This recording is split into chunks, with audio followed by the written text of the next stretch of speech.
एक गांव में एक छोटा सा तालाब था जिसे जादुई माना जाता था। कहा जाता था कि जो भी इस तालाब में नहाता है उसके मन की इच्छा पूरी हो जाती है। गांव वाले अक्सर तालाब में नहाते थे और अपनी अपनी इच्छाओं को पूरा करने की कोशिश करते थे और बहुत से लोगों की इच्छाएं पूरी भी हो जाती थीं। एक दिन राजू नाम का एक लड़का अपने परिवार के साथ गांव में रहने आया। उसने जब जादुई तालाब के बारे में सुना तो उसके मन में अपनी एक इच्छा पूरा करने की लालच जागी। उसने गांव वालों से तालाब के बारे में पूछा, लेकिन गांव वाले उसको ये बताना भूल गए कि रात्रि में तालाब में तैरना सुरक्षित नहीं है।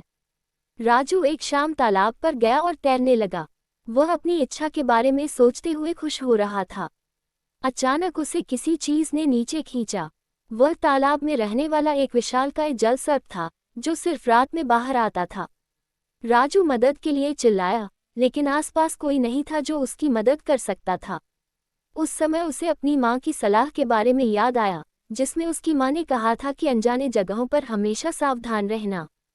जब राजू को लगा कि उसे बचाने के लिए आसपास कोई नहीं है, तब उसने संघर्ष छोड़ दिया और गर्दन झुकाकर मरने का नाटक करने लगा। उसका ये प्रयास सफल रहा और सर्प ने उसे छोड़ दिया। राजू घबराकर और डर कर अपने घर लौट गया।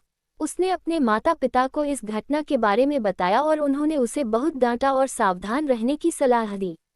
उस दिन से राजू ने सीखा कि जीवन में किसी की सलाह का सुनना और उसे मानना और सावधान रहना कितना जरूरी होता है, विशेष रूप से अनजाने जगहों में सोचकर जाना चाहिए।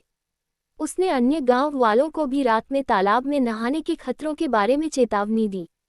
गांव वाले राजू की चेतावनी के लिए आभारी थे और उन्होंने स्वयं भी सावधान रहना शुरू कर दिया।